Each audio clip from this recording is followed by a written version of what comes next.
Have you ever wondered why some women seem to possess the power to draw a man into a state of intense emotional spiraling, like a gravitational pull that overwhelms his senses? It's not beauty, not charm, not the tricks of attraction or the allure of the forbidden. It's something far deeper, a force more complex than mere physical attraction or surface-level seduction. Some women don't just walk into a man's life, they step into the very depths of his psyche. And once they do, they leave an indelible mark that no amount of time can erase. But why is it that some women seemingly ordinary become so powerful, so deeply entrenched in a man's mind? Why do they captivate him, drawing him into a spiral from which there's no escape? Why does he become obsessed? What is it about these women that makes them not just desirable, but unforgettable, dangerous even? You see, this obsession, this pull, isn't based on what the woman outwardly offers. It's not her looks, her charm, or her sexuality, though these elements may attract him. It's far deeper. It's what the woman represents on an unconscious level. The man who becomes obsessed with a woman isn't really falling in love with her. He's falling in love with a projection.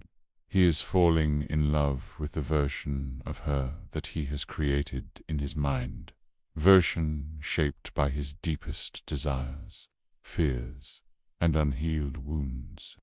But here's the thing. This version of her does not exist. She is not real.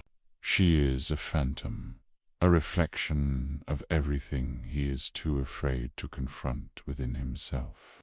And once this projection is placed upon her once, he sees her not as she is, but as the embodiment of his own unconscious needs. The obsession begins. It takes hold of him, spiraling deeper and deeper, until it consumes him entirely. This, my dear, is the nature of obsession. It's the mind's desperate attempt to fill an empty space, to heal a wound that has been ignored for too long. Jung understood this well. He knew that when we fail to confront the parts of ourselves that we repress, those parts of us that we deny, fear, or despise, they don't vanish. They wait, and they manifest in the form of projections, like the one a man places on the woman who captivates him. She becomes a mirror, but not a mirror of who she truly is. She becomes a mirror of all that he has hidden from himself, his fears, his insecurities, his desires for control, his need for validation. The woman becomes the object of his projections, and this, in turn, traps him in an endless cycle of chasing the unattainable, because she is not real. She is simply an echo of what he wants to possess, but can never fully reach. At this point, you might be asking yourself, why does this happen? Why does a man fall into this spiral, chasing something that he can never possess? Why does he become consumed by his obsession? The answer lies in the deepest parts of the unconscious. A man who becomes obsessed with a woman is not just chasing her.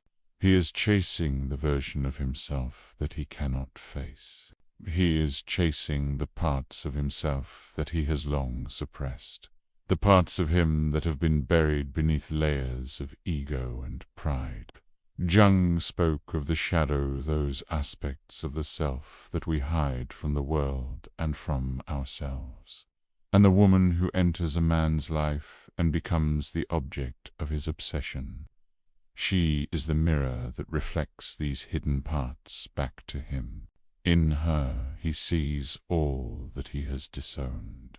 This is why, when he cannot possess her, when she refuses to conform to the image he has built of her. His obsession deepens. He is not just obsessed with her. He is obsessed with his own shadow. He is chasing an illusion of wholeness that can never be fulfilled through another person. You, as the woman in this dynamic, may have already experienced the unsettling feeling of being placed on a pedestal, only to be pushed away as soon as you step off. You may have wondered why a man who professes his love can be so volatile, so intense in his affections one moment, so distant the next.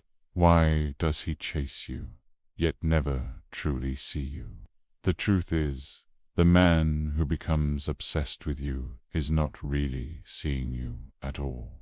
He is seeing the version of you that he has created in his mind. He is seeing the woman that he needs you to be, not the woman that you are. And this projection, this illusion, is not something you can fix. You cannot change the image he has created of you, because it is not you he is chasing. It is his own unmet needs. It is his own repressed desires. It is the parts of himself that he refuses to confront. The more you try to live up to the image he has placed upon you, the more you get entangled in his projections. And the more you get entangled, the more you lose yourself in the process. Now, let's take a step back. You, the woman at the center of this dynamic, may find yourself confused. Perhaps you have felt the pull of a man's obsession, his desire, only to watch it fade into frustration and distance. Perhaps you have tried to be the woman he wants you to be, only to watch him pull away when you give him everything he asks for. Why does this happen? Because, dear one, you are not here to be his projection. You are not here to be his illusion of a perfect woman. You are not here to be his savior, his healer, or his completion. You are here to be you whole, independent, complete. But in order for you to step into this power, to stand firm in your own truth, you must let go of the need for validation from him. You must release the desire to become the woman he wants you to be, the woman he has projected onto you. The moment you stop trying to fit into the image he has created for you is the moment you reclaim your power. You are not his fantasy. You are not here to fulfill his projections. You are not here to be his emotional crutch. You are here to live your own truth. You are here to walk your own path. And when you stop chasing after his validation, when you stop trying to fit into the mold he has created for you, something shifts. You become untouchable in the most empowering way. You stop being the object of his obsession. You become the subject of your own story. This is where your true power lies. Not in fitting into his projections, but in stepping out of them altogether. The woman who knows her worth does not chase. She does not seek to please. She does not seek approval. She simply stands in her own light and lets the world see her for who she truly is. And in that standing, she becomes irresistible, not because she is trying to be, but because she has chosen herself. And when she chooses herself, she becomes the woman who cannot be ignored. She becomes the woman who cannot be possessed. And so, the obsession that once consumed him begins to fade. Because the man who once chased the illusion of you is now forced to confront the truth that you are not his fantasy. You are not his to possess. You are whole. You are independent. you are enough. And the moment you stop chasing after external validation, the moment you stop trying to meet his projections, you become free. You no longer need anyone's approval to feel complete. You no longer need to bend yourself to fit someone else's narrative. You are the author of your own story. The woman who knows her worth does not chase. She chooses, and in that choice she finds freedom. This is just the beginning of a deep poetic journey into self-discovery and emotional liberation. And there's much more to unfold here. Let me know if you'd like to expand on any particular parts or continue building the script together.